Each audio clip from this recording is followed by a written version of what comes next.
What's up, YouTube?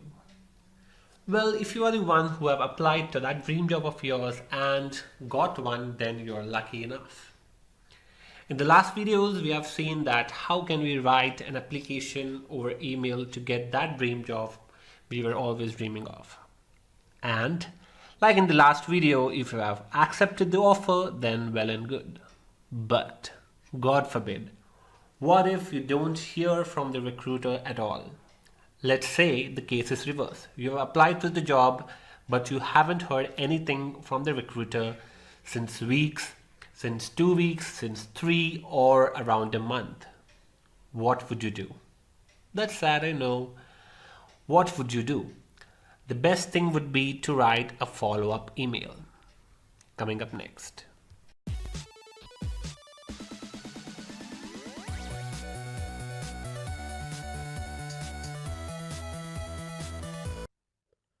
So, one of the most important things, guys, you should know when you do a job search is that how to follow up on something and how to follow through something. So in this video, we're going to learn about how to write a follow-up email once you have applied for a job. Let's say you have applied for the job and haven't heard back from the recruiter, and it's been weeks or around a month that you haven't heard of him, and then you would want to write a follow-up email to him. So first of all, there are some tips I would like you guys to note. This case is particularly in that case that you have spoken to the hiring manager and recruiter, whosoever, and you've applied for the interview. You have sent the application, but you have not heard the status. So let's say you have been to the interview and all the rounds are completed, but you have not heard anything from them. That day they would have told you that, thank you, you may leave for the day. We'll get back to you as soon as possible. But that did not come at all. It's been a month. So in that case, it's always good to remember whom did you contact the other day or on the day of the interview. That means be sure to collect the names and the contact information for everyone who was involved in your interview process. That is tip number 1. Tip number 2 is you should not have a bad habit of writing follow-up emails as and when you get time. That means within 2 days of the interview or within 3 days or just after the interview.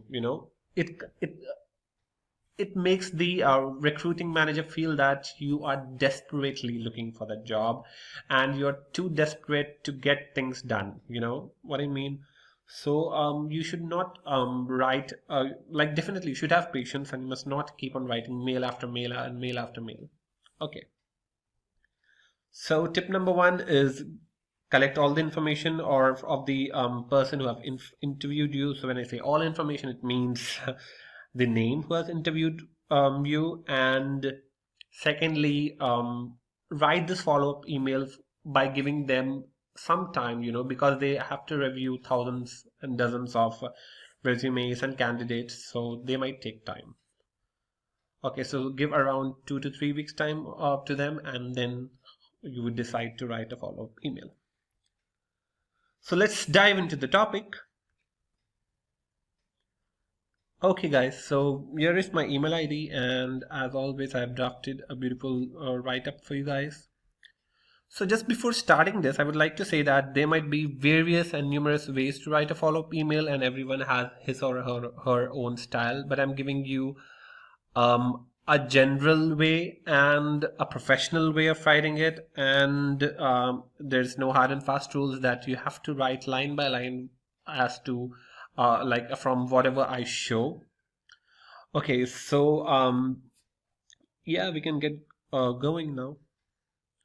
So if you can see this email, this is at a glance looks very big, but since we're writing a follow-up email, whenever we write a follow-up email, we should keep in mind that what we want to give the action item to the user or to the recipient. So when I say action item, I mean to say that what will be our sole purpose to write a follow-up. So we want to hear something from them, right? Is it a yes? Is it a no? Or is it like whatever it is? We just want to hear from them, right? So keep that in mind. And what I generally think of when writing a follow-up email is that whenever I write, I just want to revisit all my skills with the hiring manager again, because he might just forget me. It's been 3 to 4 weeks, and I might be somewhere in his inbox. So I might not be in his notice. So in that case, what I would do is I would revisit all my skills. And a tip again is to add something which you missed telling or adding in your previous emails to the recruiting manager. So the tip number 3 I would say is that to add on something that you missed. When I say add on, you can add on your project you have missed, or essential attachments or certificates that you have missed, showing them during your interview or whatsoever communication before. Okay, so to start with, as I always suggest, write a good subject line. So I'm writing them a gentle follow-up for this role at your company, ABC. Okay, so the position name earlier we are following through the series is for a Java developer or the software engineer role. So I would write that here for software engineer role at ABC. And as I mentioned in the tip number 1, that I must know my hiring manager name. So I can call him Mr. Hi James, or Hi Mr. James, or Hi James, whatsoever. Let's keep it Mr. James. And I start. I just wanted to thank you again for sharing your experience at so-and-so with me, and for providing me with information about the role of software engineer, or about this role to be precise, because you don't want to again and again reiterate the same thing about this role. And coming to the second paragraph, what I write. So I write, hearing about your success with the company and learning more about the fast-paced, unique, characteristic culture made me very excited to further explore opportunities with the team.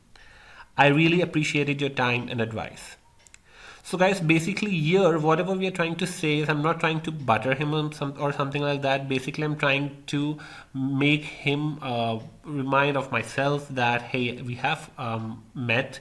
You have shared so many things about the company, and it is something which I liked, and your goals align to mine, and I just want to grab the opportunity. Okay, and then here I write, I appreciate the opportunity to have shared my background and interest in position with you. I thought I would share a few links to projects that I mentioned during our conversation, as well as insert links or attachments. So here is the game. When I say game, here is something which I am giving away the information to him, saying that we have met, and here is the proof that I have shared my projects with you, or I've shared all my skills with you, and I showed interest, and it's me. Hey, it's me. Something like that. Okay. And as always, in the last section, we would expect an action item to from the recipient. So I'm writing that it would be a sincere pleasure to hear back from you soon to discuss this exciting opportunity. So basically, that is what I'm trying to get from you. So hey, tell me even if it's a yes, or even if it is a no, but reply me back. Okay. So that is it from this email, and as you can see again, as we discussed, here it is, the signature and the email ID, and an add-on is a LinkedIn profile. So that will also help him, connect with you or view your profile over LinkedIn in case you have one. So that is pretty much it from this video, guys. So it is a pretty much straightforward email. Do remember the tips which I mentioned during the video, and that is it from here. Okay guys, so no more sad emails from me. Okay, so let's suppose that you have received the job offer and you're working fine and smooth as butter for months and months and months. And suddenly you feel sick. So, what would you do in that case? You would again want to let your manager know about that, right? Or let's say you have been working for months and you haven't taken any leave as such, and you're planning for a vacation. So, how would you write an email for that?